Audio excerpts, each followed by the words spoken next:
नमस्कार बिंदास. मी प्रवीण पटेल तुमच्यासोबत आहेत आणि तुम्ही पाहत आहात महाराष्ट्रातील लोकप्रिय चॅनल एम एच बिंदास. महाराष्ट्रातील तमाम घडामोडींना घेऊन आपण नेहमीच विविध माध्यमातून विविध प्रश्नांना वाचा फोडण्याचं काम करत असतो. याबरोबरच राजकीय आणि आध्यात्मिक क्षेत्रातील महत्त्वाचे अपडेट देखील जाणून घेत असतो. आज अशाच एका महत्त्वपूर्ण अपडेटसाठी आज आपल्या सर्व जनतेला म्हणजे लाखो भाविकांना आपल्या जगण्याचा मार्ग दाखविणारे श्री संत गंगागिरीजी महाराज यांच्या गादीच्या या ठिकाणी त्याच पद्धतीनं भाविकांना सोबत घेऊन भाविकांना योग्य दिशा दाखवण्याचं काम ज्यांनी आपल्या जीवनातील दिवस रात्र म्हणजे 24x7 अशा पद्धतीने केलं. भाविकांना एक नवीन मार्ग सप्ताहाच्या माध्यमातून अध्यात्माच्या माध्यमातून ज्यांनी दिला असे श्री क्षेत्र सरलाबेट गोदाधामचे मठाधिपती महंत रामगिरीजी महाराज आज आपल्यासोबत आहेत आणि विषय आहेत 176वा श्री योगीराज गंगागिरीजी महाराज यांचा अखंड हरिनाम सप्ताह. महाराज खूप खूप धन्यवाद, तुम्ही आम्हाला वेळ दिला आणि भाविकांना महत्त्वपूर्ण गोष्टी ज्या ऐकायच्या उत्सुकता होती त्या उत्सुकतेला एक तुमच्या रूपातून एक वेगळं या ठिकाणी वेगळेपण पाहायला मिळणार आहेत. सर्वप्रथम 176वा अखंड हरिनाम सप्ताह होतो आहे आणि तो सप्ताह वैजापूरमध्ये होतो आहे. तर वैजापूर आणि श्रामपूर हे दोन्ही एकमेकाचे बांधभाऊ आहेत. तर एकंदरीत काय नियोजन असेल आणि आपल्याला काय वाटतं, भाविकांसाठी काय आवाहन करेल आणि सप्ताहाचं स्वरूप काय असेल, काय सांगा? योगीराज सद्गुरू गंगागिरी महाराजांनी 175 वर्षापूर्वी ही जी परंपरा सुरू केली आणि श्री क्षेत्र सरलाबेटातून सुरुवात झाली. गोदावरीच्या आतमध्ये गोदावरीच्या उदरामध्ये असणारं हे सरलाबेट, ज्याचं आपण गोदावरी धाम नामकरण केलेलं आहे. तर अशा प्रकारे सद्गुरू योगीराज गंगागिरी महाराज या ठिकाणी साधना तपस्या करीत असत. कारण गंगेच्या आतमध्ये असल्यामुळं एकांत या ठिकाणी होता आणि एकांतामध्ये भगवत चिंतनाचा जो आनंद समाधान असतं आणि त्यातून एक सिद्ध अवस्था गंगागिरी महाराजांनी प्राप्त केली. काळ सारावा चिंतने एकांतवासी गंगा स्नाने देवाच्या पूजने प्रदक्षिणा तुळशीच्या या उक्तीप्रमाणे गंगागिरी महाराज आपलं जीवन व्यतीत करीत असत. परंतु स्वतः एक साधना करीत असताना समाजाला सुधरवण्याचं काम गंगागिरी महाराज करीत असत. या गोदावरीच्या या परिसरामध्ये जे व्यसनाधीन लोक होते त्या व्यसनाधीन लोकांना व्यसनमुक्त करण्याचं काम विशेषतः गंगागिरी महाराजांनी प्रथम केलं आणि त्यानंतर अज्ञानी लोकांना ज्ञानदानाचं काम केलं. या सप्ताहाच्या माध्यमातून जे उपवासी असणारे लोक आहेत त्यांना अन्नदान केलं. कारण तो काळ पारतंत्र्यातला काळ होता. या पारतंत्र्यातल्या काळामध्ये आणि अनेक वेळा दुष्काळी पडायचे आणि गोरगरिबाची उपासमार व्हायची आणि त्यावेळेला अस्पृश्यता या गोष्टी पण होत्या. त्यासुद्धा गंगागिरी महाराजांनी बंद केल्या. म्हणून गंगागिरी महाराजांचं वर्णन येतं, उघडले अन्नक्षत्र चारी वर्ण एकत्र, पंढरीची वारी नित्य आवडी ज्ञानेश्वरी. आणि म्हणून सर्व वर्णाला एकत्रित करून गोरगरिबांना एकत्रित करून गंगागिरी महाराजांनी त्यांनासुद्धा पोट भरून भोजन देण्याकरता आणि विविध सप्ताह गावोगावी सुरू केले की त्यानिमित्ताने भगवंताचं भजन होईल, लोक एकत्रित येतील, भजनाच्या मार्गाला लागले म्हणजे व्यसनापासून मुक्त होतील आणि ज्ञानदान कथा प्रवचनाच्या माध्यमातून ज्ञानदानाचं कार्य देखील गंगागिरी महाराजांनी केलं आणि हे 175 वर्षापासून चालू आहे. आता हा येणारा सप्ताह 176वा सप्ताह आहेत. तर या सप्ताहाची जी भव्यता आहेत आपणा सर्वांना माहीत आहे की लाखोंच्या संख्येने लोक या ठिकाणी येतात. तर याही वेळेला आणि जवळजवळ 20-22 लाख लोक या 7 दिवसामध्ये येतील अशा प्रकारचा अंदाज आपला नेहमीप्रमाणे आहे. जवळपास 20 ते 22 लाख भाविक या सप्ताहामध्ये अखंड हरिनामाचा लाभ घेऊन त्या ठिकाणी अन्नछत्राचा सुद्धा लाभ घेणार आहे असं महंत रामगिरीजी महाराज यांनी आपल्याला सुचवलेलं आहे. परंतु महंत रामगिरीजी महाराज यांच्यावरती प्रेम करणारा महाराष्ट्रातील असंख्य भाविक त्या कार्यक्रमाला उपस्थित असतो आणि या ठिकाणी एक महत्त्वपूर्ण विषय जर म्हटलं तर त्या ठिकाणच्या जागेचं नियोजन, त्याचबरोबर अन्नछत्र जे सुरू असणार आहे ते नियोजन आणि पावसाळा ऋतू सुरू आहे त्यातील नियोजन, एवढं करून रहदारीचं नियोजन, या सगळ्या गोष्टी सप्ताह कमिटीच्या वतीनं कशा साकारण्यात येत आहेत, काय सांगा? सप्ताह कमिटीला हे सर्व नियोजन करावं लागत असतं. कारण जवळजवळ 200 ते 250 एकर जागा आपल्याला लागत असते. कार्यक्रमाकरता 100 एकर आणि पार्किंगकरता 100 एकर. मग त्यामध्ये भजन मंडप असतो. आपला जवळजवळ 200 बाय 400चा भजन मंडप आहे. तिथं सतत भजन चालू असतं आणि 8 ते 10 हजार टाळकरी त्या ठिकाणी असतात. बाकी लोक ऐकण्याकरता बसलेले असतात. असं 24 तास अखंड भजन. आणि आपल्या या सप्ताहामध्ये 168 तास अखंड भजनाचं वर्ल्ड रेकॉर्ड झालेलं आहे. विश्वविक्रम हा सप्ताह म्हणजे विश्वविक्रमी सप्ताह आहे. जगामध्ये असा सप्ताह कुठं पाहायला मिळणार नाही. कारण शेवटच्या दिवशी जवळजवळ 10-12 लाख लोक असतात आणि एवढ्या 10 ते 12 लाख लोकांना 7 ते 8 मिनिटामध्ये वाढ केली जाते अशा प्रकारचं एक भव्य सुंदर नियोजन त्या ठिकाणी असतं. तर 20 ते 25,000 स्वयंसेवक त्या ठिकाणी वाढण्याकरता असतात. आणि दुसरी महत्त्वाची गोष्ट, इतर जे काही कार्यक्रम आहेत, कथा, कीर्तन, प्रवचन, हे सर्व कार्यक्रम नेहमीप्रमाणे चालू असतात. पारायणे चालू असतं आणि यामधून एक समाज प्रबोधनाचे कार्य घडतं. आणि अशा प्रकारे 3-3, 4-4 पिढ्यांपासून लोक या परंपरेशी जोडलेले आहेत आणि खूप मोठं कार्य या परंपरेने केलेलं आहे. नवे देशाच्या स्वातंत्र्य लढ्यामध्ये सुद्धा या परंपरेचं योगदान आहे. कारण बेट हे श्रीरामपूर आणि वैजापूर तालुक्याच्या मध्ये असल्यामुळं, श्रीरामपूर तालुका जर पाहिला तर त्यावेळेला ब्रिटिश राजवट होती आणि वैजापूर तालुका म्हटल्यानंतर मुघल शासन होतं. आणि या दोन्ही शासनाच्या मध्ये हे असल्यामुळं आणि हे जंगल असल्यामुळं ही जागा संशयास्पद दोघांनाही वाटायची. ब्रिटिशांना संशयास्पद वाटायची, मुघलांना संशयास्पद वाटायची. त्यामुळे इथं गोळीबार वगैरे या गोष्टी घडत असत. आणि म्हणून देशाच्या स्वातंत्र्य लढ्यामध्ये गुरुवर नारायणगिरी महाराजांकडं ते सर्टिफिकेट देखील आहेत. तर अशा प्रकारे, आणि हैदराबाद मुक्ती संग्राम नावाचे ग्रंथ विजयेंद्र काबरा यांनी लिहिले, त्यामध्ये सुद्धा गुरुवर नारायणगिरी महाराजांचा उल्लेख त्यांनी केलेले आहेत. तर अशा प्रकारचं आणि देशाच्या स्वातंत्र्य लढ्याकरितासुद्धा या बेटाचं योगदान राहिलेलं आहे. केवळ आध्यात्मिकच नाही, आध्यात्मिक कार्य तर चालू आहे, पण सामाजिक कार्यसुद्धा या परंपरेने पूर्वीपासून केलेलं आहे. मित्रांनो, संतांच्या बुद्धीचा आपण कधीच त्या ठिकाणी अंत पाहू शकत नाही किंवा संतांच्या बुद्धीचं जे शेवटचं प्रमाण आहे आपण तिथपर्यंत पोहोचू शकत नाही. अशा पद्धतीची संतोक्ती आपल्याला विविध ग्रंथांच्या माध्यमातून पाहायला मिळत आहेत. नवनवीन राजकारण्यांना आपण अनुभवत असतो, परंतु अध्यात्मातील संतसुद्धा या महाराष्ट्रातील संत परंपरेला जोपासून आहेत. असेच एक महंत जर म्हटले तर रामगिरीजी महाराज आहेत. आत्ता जसं त्यांनी सांगितलं की गुरुवर्य गंगागिरीजी महाराज आणि स्वातंत्र्यपूर्वीच्या काही गोष्टी आहेत, ब्रिटिश राजवट आणि मुघलकालीन राजवट, हा अभ्यास देखील म्हणजे महाराजांच्या तोंडून आज आपल्याला ऐकायला मिळाला. तर खरोखर एक पत्रकार या नात्यानं मी भारावून गेलो की आपल्याला याही गोष्टीची जाणीव आहे. पर महाराज म्हटल्यानंतर एक जनतेची भावना वेगळी आहे. लोक आस्तिकतेकडून नास्तिकतेकडे जाण्यासाठी परावृत्त होत आहेत. आणि असं सगळं होत असताना संत हेच एक दिशा देण्याचं काम आज सध्या स्थितीला करू शकतात, का जिथे सगळीच लोक वागतात. म्हणजे बघा, राजकारणी लोक कधीच कुणाचं ऐकत नाही, परंतु संतांनी आदेश दिला की ते एका पायावरती तयार होतात. आणि मला वाटतं महाराष्ट्रातील हे पहिलं उदाहरण असं आहे की योगीराज गंगागिरीजी महाराज जे आहेत यांच्या सप्ताहानिमित्तानं सर्व विविध पक्षातील राजकारणी एकत्र येतात आणि आपल्या आपसातील मतभेद, राजकारणाचे जोडे बाजूला ठेवून त्या ठिकाणी काम करत असतात. तर अध्यात्मात नेमकं अशी काय ताकद आहे की एकमेकावर तुटून पडणारे, खुर्च्यांचे वार करणारे राजकारणी त्या ठिकाणी हात जोडून नम्रपणे या सप्ताह कार्यामध्ये सहभागी होत असतात. काय सांगा महाराज? अध्यात्म हा एक केंद्रबिंदू आहे. किरण जसजसे केंद्रबिंदूपासून लांब जातात तसतसं किरणांचं अंतर वाढत जातं. आणि जसजसे किरण हे केंद्रबिंदूच्या जवळ येतात तसतसं अंतर कमी होतं. आणि अंतर कमी होत होत होत सर्व किरण एका केंद्रबिंदूमध्ये स्थित होत असतात. तसं अध्यात्म हा एक केंद्रबिंदू आहेत. आणि म्हणून प्रत्येक मनुष्य ज्यावेळेला अध्यात्माकडे वळतो त्यावेळेला त्यांच्या विचारामध्ये असणारं जे अंतर आहे ते कमी व्हायला लागतं आणि सर्व एक विचाराने त्या ठिकाणी येतात. कारण सर्वांना एकत्रित घेऊन चालण्याची क्षमता ही अध्यात्मामध्येच आहेत.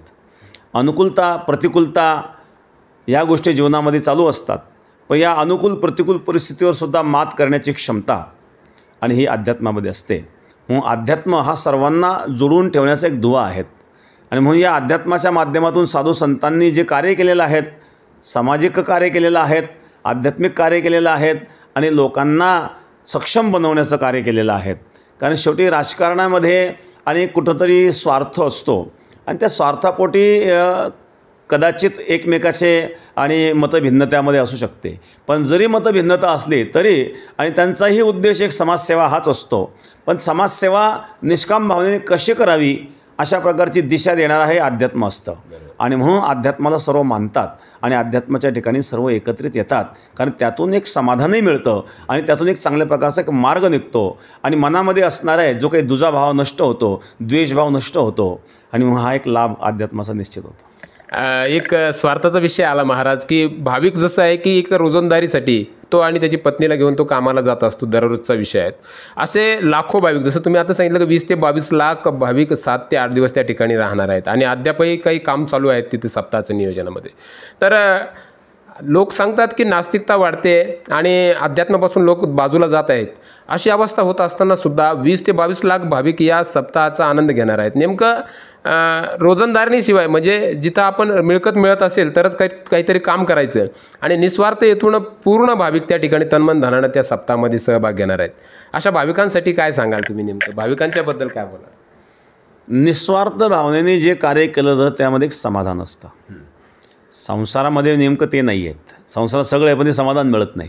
आणि ती समाधानाची जागा, कारण स्वार्थ असेल त्यात समाधान मिळत नाही. कारण जी अपेक्षा आहे ती अपेक्षा पूर्ण झाली की आणखी दुःख होतं, किंवा अपेक्षा पूर्ण झालं तर अनेक अपेक्षा निर्माण होतात आणि त्यामुळे ती अपेक्षा कधीच पूर्ण होत नाही. अग्नीमध्ये किती इंधन टाकलं तरी अग्नी हा विझणार नाही, उलट तो वाढत जाणार आहे. त्याप्रमाणे तर मनुष्याच्या आकांक्षा संपत नसतात आणि आकांक्षा संपण्याकरता एक अध्यात्मच हे विषय असा आहे की प्राप्त परिस्थितीमध्ये संतोष, अप्राप्त परिस्थितीची इच्छा आणि प्राप्त परिस्थितीमध्ये असंतोष हेच दुःखाचं मूळ कारण आहे. आणि म्हणून जी परिस्थिती आपल्याला प्राप्त आहे त्यामध्ये मनुष्याने संतुष्ट राहावं. आणि आपल्याला कोरोना काळात हे आपल्याला शिकायलाही मिळालं की खूप कमी गरजांमध्ये मनुष्य राहू शकतो. आणि हे अध्यात्म पूर्वीपासून सांगत आले की ऋषीमुनी साधुसंत जंगलात राहत होते, कुठल्या प्रकारच्या सुविधा न असायच्या तरी पण ते एक आनंदात असायचे. आणि म्हणून अशा प्रकारचा आनंद देण्याचं कार्य हे अध्यात्म करीत असतं. तर जे भक्तगण आहेत, भक्तगणांनी अवश्य या संधीचा लाभ घ्यावा. आणि जे भक्तगण नेहमीचे आहेत ते तर घेतातच, पण नवीन भक्तगण या ठिकाणी जे अनेक जोडले गेले त्यांनीसुद्धा या संधीचा लाभ घ्यावा. कारण 4-4, 5-5 पिढ्यांपासून लोक या परंपरेशी जोडलेले आहेत. पंढरीला ज्याप्रमाणे वारकरी जातो, थंडी ऊन वारा सहन करत भगवंताचं भजन करीत जातो, तसा गंगागिरी महाराजांचा वारकरी देखील थंडी ऊन वारा सहन करीत, कारण पावसाळ्याचे दिवस असतात, अतिशय पाऊस असतो. अनेक ठिकाणी असा प्रसंग आलेला की मुसळधार पाऊस असेल, पण कितीही पाऊस असला तरी कुठले कार्यक्रम बंद नसतात. खालून पाणी वाहतं, वरून पाऊस पडतो तरी कीर्तन चालू असतं, प्रवचन चालू असतं आणि लोक स्तब्ध बसलेले असतात. आणि अशा प्रकारे हा भावनेचा जो जुळाव आहे हा खूप वेगळ्या प्रकारचा आहे आणि खूप अंतःकरणातून. आणि जे गंगागिरी महाराजांचे भक्त आहे ही सेवा करतात आणि म्हणून एवढे लाखो लोकांचं नियोजन देखील सर्व करू शकतात. कारण नियोजन करण्याकरता सुद्धा आणि 20-25 हजार लोकांची त्या ठिकाणी आवश्यकता असेल, ते सुद्धा लोक स्वयंस्फूर्तीने करतात. अशा प्रकारे आपण सर्वांनी स्वयंस्फूर्तीनेच हे कार्य करावं आणि जास्तीत जास्त आनंद याचा घ्यावा. एक महत्त्वाचा विषय आहे की घरामध्ये ज्या वेळेला माणसं जेवत असतात, तो परिवार जेवत असतो, तर ते रुचकर स्वयंपाक तयार व्हावा यासाठी गृहिणी काम करत असते त्या घरातील. परंतु एवढे लाखो भाविकांना एक सोबतच एकाच चवीचं जेवण द्यायचं आहे आणि सगळ्यात प्रसिद्ध जे म्हटलं तर ज्याची नोंद गिनीज बुकामध्ये देखील झाली आहे अशी आपली सप्ताहातील सुप्रसिद्ध असलेली आमटी. आणि ही आमटी ज्या ठिकाणी म्हणजे भाविक पाणी पिण्याचं विसरून जातो पण आमटीला ग्लास घेऊन बसतो, अशी अनेक उदाहरणं आम्ही सप्ताहामध्ये बघितली आहेत. तर या आमटीवर प्रेम करणारा एक वेगळा वर्ग आहे. तर त्या आमटीचं नियोजन कसं होतं आणि नेमकं ती आमटी त्या सप्ताहाशिवाय कुठंच गोड लागत नाही. आम्ही स्वतः देखील खाल्ली आहे. तर सप्ताह कार्यामध्ये किती मोठा माणूस असला तर तो सप्त्यामध्ये त्या ग्लासात आमटी घेतल्याशिवाय त्याचं मन भरत नाही. आमटीबद्दल काय सांगा? पवित्र ते अन्न हरिचिंतनी भोजन. भगवंताच्या चिंतनामध्ये असणारं भोजन हे पवित्र असतं आणि त्या पावित्र्याचे संस्कार त्यामध्ये येतात, त्यामुळे त्याची गोडी पण वाढते. पदार्थ तर तेच आहेत, घरी तेच पदार्थ आपण खातो, परंतु अशा प्रकारे एक श्रद्धा भावना आणि त्या ठिकाणी सतत भजन आणि याचे संस्कार त्यावर होतात आणि म्हणून ती आमटी मधुर आणि गोड लागत असते. दुसरी महत्त्वाची गोष्ट, आपल्या या सप्ताहाचं ज्यावेळेला गिनीज बुकमध्ये नोंद झाली त्यावेळेला 28 लाख भाकरींची नोंद झालेली आहे. एवढ्या मोठ्या ज्या भाकरी आहेत ह्या समाजातून आलेल्या आहेत आणि ज्या माता भगिनी स्वयंपाक करतात त्यांनाही ते एक समाधान वाटतं की आम्ही थापलेली भाकर आणि अनेक भक्तांच्या मुखात जाते, त्यांना तो सुद्धा एक खूप वेगळा आनंद असतो. एक मधुकरी वृत्ती ज्याला आपण म्हणतो, ज्याप्रमाणे मधमाशी आहेत अनेक फुलावरून बुंद बुंद गोळा करून मध गोळा करीत असते, त्याप्रमाणे घराघरातून भाकरी त्या ठिकाणी येतात आणि म्हणून त्याचा आस्वाद जो आहे हा याच्या गोडीची बरोबरी कोणी करू शकत नाही. आणि म्हणून ते तर अमृतापेक्षाही गोड आहेत असं म्हणायला काही हरकत नाही. तर अशा प्रकारची गोडी त्या प्रसादाची असते. एक महत्त्वाचा विषय आहे की लोकांना उत्सुकता असते की राजकारण आणि अध्यात्म दोन वेगवेगळ्या बाजू आहेत. मग प्रश्न हाही येतो महाराज की अध्यात्माशिवाय राजकारण अधुरं आहे की राजकारणाशिवाय अध्यात्म अधुरं आहे? कारण दोन्हीची सांगड यामध्ये या सप्ताहाच्या कार्यक्रमात पाहायला मिळते. जी जबाबदारी आपल्यावर आलेली ती कुठल्याही क्षेत्राची असू द्या, एखादा शिक्षक असेल, शिक्षकाची नोकरी करीत असेल, परंतु खरोखर विद्यार्थी घडावे हा जर त्याचा उद्देश असेल तर त्यांनी केलेली ती शिक्षकाची नोकरी केवळ नोकरी नाही आहे, ते सुद्धा एक अध्यात्म आहे आणि ती सुद्धा भगवंताची एक पूजा आहे. भगवंताची पूजा म्हणजे केवळ मंदिरात जाऊन पूजा करणं एवढीच नाही आहेत. त्या कार्यात पुंडलिक रायाने मातापित्यांची सेवा केली आणि भगवान परमात्मा पुंडलिकाचे भेटी परब्रह्म आले का भगवान परमात्मा भेटायला आले त्या ठिकाणी. पुंडलिकाने भगवंताची भक्ती केलीच नव्हती, फक्त मातापित्यांची सेवा केली. जो कर्तव्याचं पालन करतो त्याला भगवंताकडे जायची गरज नाही, भगवान त्याच्याकडे येत असतात. आणि म्हणून जे कार्य आपण करतो, एखादा राजकीय क्षेत्रामध्ये असणारा कोणी एखादा नेता जरी असेल आणि खरोखर समाजसेवा हा जर त्याचा शुद्ध उद्देश असेल, तर त्यांनी केलेली समाजसेवा किंवा त्यांनी केलेलं राजकारण हे केवळ राजकारण नसून हे सुद्धा एक भगवंताची पूजा ठरत असते. आणि म्हणून साधू संत तर ते त्यांचं कार्य करीतच असतात. फक्त आपला उद्देश शुद्ध असावा. शुद्ध उद्देश आणि समाजसेवा या दृष्टिकोन जर आपण ठेवला तर राजकारण आणि अध्यात्म हे काही खूप वेगळं नाही आहे. एक महत्त्वाचा विषय असा आहे की एकादशी आणि ज्या वेळेला आध्यात्मिक कार्यक्रम बेटावरती होत असतात, बेट म्हटल्यानंतर असंख्य भाविकांच्या जिव्हाळ्याचा विषय आहे की आपसूक त्यांची पाऊलं बेटाकडे वळत असतात. आणि बेटाकडे आल्यानंतर मग व्रत वैकल्यांचा महिने सुरू असतात आणि अशा अवस्थेमध्ये भाविक त्या ठिकाणी पवित्र गोदामाईमध्ये स्नान करतात आणि मग त्या ठिकाणी यथोचित पूजा अर्चा करतात, आपल्या मनोकामने त्या ठिकाणी देवाकडे मागणं करतात. तर गोदामातेची पवित्रता राखण्यासाठी आपल्या वतीनं काय भाविकांना आवाहन कराल किंवा कशा पद्धतीने त्याचं नियोजन आहे? जे पवित्र क्षेत्र असतात त्यामध्ये स्वच्छता पाळणं फार महत्त्वाचं असतं. आपण त्याला पवित्र मानतो, तीर्थ म्हणून आपण प्राशन करतो. आणि म्हणून स्वच्छता त्या ठिकाणी आपण ठेवावी, कुठे घाण करू नये. घाण झालेली असली तर आपण स्वतः साफ करण्याकरता पुढं आलं पाहिजे प्रत्येकांनी. कारण तीर्थक्षेत्र हे पवित्र असल्यामुळं ते स्वच्छ ठेवलेच पाहिजे आणि त्याचं पावित्र्य आपण टिकवलं पाहिजे. गोदावरी माता अतिशय पवित्र नदी आहेत. ब्रह्मगिरीवरून ज्यावेळेला गोदावरीचा उगम होतो तर ब्रह्मगिरी पर्वतावर जर आपण गेलो तिथे आपला आश्रम आहेत. ते पाणी इतकं मधुर आणि गोड वाटतं, अमृतासारखं ते जल आहे. पण खाली आल्यानंतर आपण जर नाशिकला पाहिलं तर नाशिकच्या शहरामध्ये असणारी घाण त्या नदीमध्ये येते. खाली आल्यानंतर परत साखर कारखान्यामध्ये काही मळी त्यामध्ये कधी कधी सोडली जाते. तर अतिशय हे वाईट आहे. कारण शास्त्रामध्ये नदी म्हणजे भगवंताची नाळी मानलेल्या आहेत. जशा ह्या विश्वरूप असणारा परमात्मा, या विश्वरूपामध्ये असणारी जी नदी आहे ती नदी म्हणजे नाळी आहेत. आपली नाळी जर अशुद्ध झाली तर मनुष्य रोगी होत असतो. त्याप्रमाणे नद्या ह्या अतिशय पवित्र राहिल्या पाहिजे. नद्यांमध्ये जी घाण सोडल्या जाते, ड्रेनेजचं पाणी सोडलं जातं, यावर अनेक प्रकारचं संशोधनाची आवश्यकता आहे. आणि तर त्याच्यावर प्रक्रिया करून ते पाणी सोडलं गेलं पाहिजे, असं डायरेक्ट सोडू नये. अशा प्रकारचं आव्हान मी करेल. नगरपालिकांनासुद्धा आव्हान करेल, मोठ्या मोठ्या शहरांना आव्हान करेल आणि नेते मंडळींना आव्हान करेल की आपण सुद्धा याच्यावर काहीतरी काम केलं पाहिजे की जेणेकरून नद्या स्वच्छ राहतील. आणि भाविक भक्तांनाही आव्हान करेल की अशा या नदीच्या पवित्र क्षेत्राच्या ठिकाणी आपण कुठे घाण करू नये आणि स्वच्छता पाळावी, म्हणजे आपल्याला त्यास समाधान आणखी मिळेल. चिरकाल जसं अमृत पिल्यानंतर माणूस अमर होतो आणि त्या ज्या काही उदाहरणं आहेत आपल्याला मागील काही काळामध्ये बघायला मिळाले, तर पौराणामध्ये ऐकायला मिळतात आमच्यासारख्यांना. तर अध्यात्म हे चिरकाल टिकणारं आहेत, परंतु लोक त्याला स्वीकारायला तयार नाही आहेत. असे काही नास्तिक लोक तयार होत आहेत समाजामध्ये. आणि आपल्या सप्ताहाच्या कार्याच्या माध्यमातून असंख्य भाविकांचं या ठिकाणी वृत्ती बदलतेत. तर नास्तिकतेकडे जाणाऱ्या भाविकांना थांबवण्यासाठी अध्यात्म कशा पद्धतीनं काम करू शकेल किंवा अध्यात्माची जबाबदारी काय आहेत किंवा भाविकांची जी काही भावना आहे देवाप्रती ती कशी वाढवली पाहिजे, याबद्दल काय सांगा? नास्तिकता हा जो विषय आहे केवळ हा आजचा नाही, पूर्वीपासून चालत आलेला आहे. प्रमाण कमी जास्त होत राहतं. आणि ते दुसरी महत्त्वाची गोष्ट यामध्ये अशी आहे की खरोखर ब्रिटिश काळामध्ये आणि आपली संस्कृती तोडण्याचं काम झालं आणि दीर्घकाळ हे काम चालत राहिलं. आणि दुर्दैवाने देशाला स्वातंत्र्य मिळाल्यानंतरसुद्धा त्यामध्ये परिवर्तन झालं नाही. बऱ्याच वेळेला आणि चुकीच्या पद्धतीने हिंदू धर्माबद्दल चुकीच्या पद्धतीने समाजामध्ये विषय मांडले जातात. देवदेवतांबद्दल अपमानास्पद शब्द वापरले जातात किंवा काहीतरी घृणित शब्द वापरून आणि अज्ञानी लोकांना फसवलं जातं आणि अज्ञानी लोकांना त्यापासून परावृत्त केलं जातं. आणि अशा प्रकारे आणि हा जो एक वर्ग किंवा यामध्ये काही शिकलेला वर्गसुद्धा आहेत, स्वतःला सुशिक्षित समजणारे आणि कुठल्या प्रकारे अभ्यास न करता कोणाचं जर ऐकून किंवा एखादं विकृत पुस्तक वाचून विकृत व्यक्तीचं भाषण ऐकून आणि तेच सत्य असं गृहीत धरून अशा प्रकारे लोक वागतात. त्यांनी अभ्यास करावा खूप गांभीर्याने आणि सखोल अगदी अंतरंगात प्रवेश करून जर जो मनुष्य अध्यात्माचा अभ्यास करेल तर तो अध्यात्माच्या विरोधात कधी बोलू शकत नाही. अध्यात्माच्या विरोधामध्ये बोलणं, नास्तिकवादी हे जे लोक असतात हे फक्त वरवर आणि हे पाहत असतात, वरवर पाहणाऱ्या लोकांनाच आणि अशा प्रकारे आणि ही वृत्ती निर्माण होते. परंतु खरोखर अध्यात्म कळाल्यानंतर त्याला इतकं समाधान मिळेल की तो अध्यात्म सोडूच शकत नाही. आणि हा अनुभव आणि अनेकांनी घेतलेला आहे. गंगागिरी महाराजांचे भक्त हे नेहमी अनुभव घेत असतात किंवा जे नास्तिकवादी लोक आहेत त्यांनाही मी या ठिकाणी आव्हान करील की केवळ अहंकाराचा विचार न करता, अहंकाराचा त्याग करून तुम्ही त्रयस्थ बुद्धीनं त्या ग्रंथांचं चिंतन करा, यथार्थ चिंतन करा, अंतरंगात प्रवेश करून चिंतन करा, वरवर चिंतन न करता. तर हे जर तुम्ही आणि चांगल्या प्रकारचं तुम्ही चिंतन केलं तर तुम्हाला त्यातून खूप आनंद मिळेल आणि इतका आनंद मिळेल की तुम्ही तुमच्या आयुष्यात अध्यात्म कधी सोडूच शकणार नाही.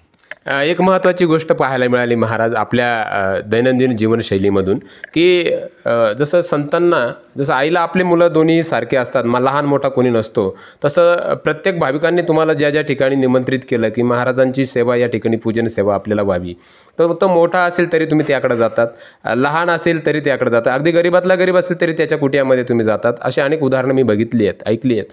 तर अत्याधुनिक काळामध्ये असे काही संत आहेत की गरीब ज्या ठिकाणी म्हणजे आर्थिकतेचं काही गणित आपल्याला बघायला मिळालेत, परंतु आपल्या बाबतीत ती गणित लागू होत नाही. तर अशा मनोवृत्तीच्या ज्या काही गोष्टी घडत आहेत याबद्दल काय सांगाल की मोठा माणूस असेल तर त्याकडे पटकन जायचं आणि गरीबातील गरीब असेल तर त्याकडे जायचं नाही, अशी काही या ठिकाणी उदाहरणं समाजातील काही महंत संतांकडून बघायला मिळाली. मात्र आपल्या बाबतीत असं काही नाही आहे, या बाबतीत काय सांगाल?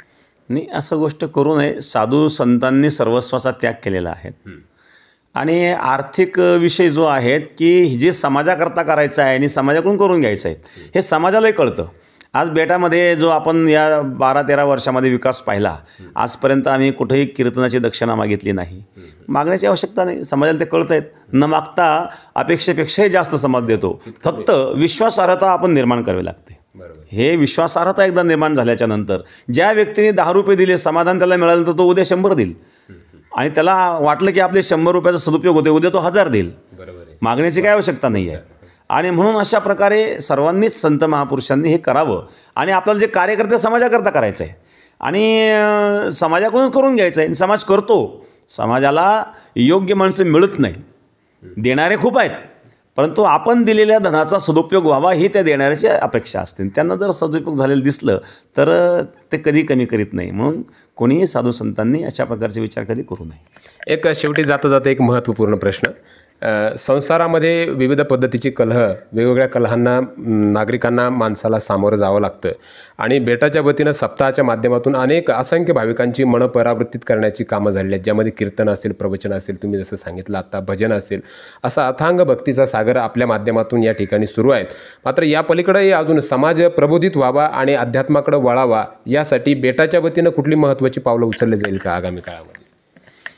प्रपंचामध्ये कलहाचं एक कारण असतं की प्रत्येक मनुष्य आपल्या स्वतःच्या स्वार्थाच करता प्रेम करतो. संसारामध्ये जे प्रेम असतं हे गरज म्हणून प्रेम असतं आणि परमार्थामध्ये प्रेम हे नैसर्गिक प्रेम आहेत. जसं सासूला सुनेची गरज आहे, सुनेला सासूची गरज आहे, गरज म्हणून केलेले प्रेम आहेत. मग ती गरज पूर्ण नाही झाली तर ते वितंडवादामध्ये रूपांतरित होत असतं. उपनिषदकार वर्णन करतात, नवारे पुत्राणाम कामाय पुत्रः प्रियो भवती, आत्मनस्तु कामाय पुत्रः प्रियो भवती. बाप मुलावर प्रेम करतो. का प्रेम करतो तर बापाला वाटतं म्हातारपणी मुलगा आपली सेवा करेल आणि तो मुलगा जेव्हा म्हातारपणी बापाची सेवा करीत नाही तेव्हा बापाला दुःख होतं. म्हणजे बापाने अपेक्षा ती धरलेली होती, मुलाला सांभाळतानाच बापाने अपेक्षा धरलेली होती. असं या प्रपंचामध्ये प्रत्येक मनुष्य अपेक्षापूर्वक ते काम करतो आणि म्हणून आपण केवळ स्वतःचा स्वार्थाचा विचार न करता आपल्याबरोबर असणाऱ्या सर्वांचा प्रत्येकाचा जर आपण विचार केला तर हे कलह टळू शकतात. आणि म्हणून त्याकरता अध्यात्माकडे आपण यावं.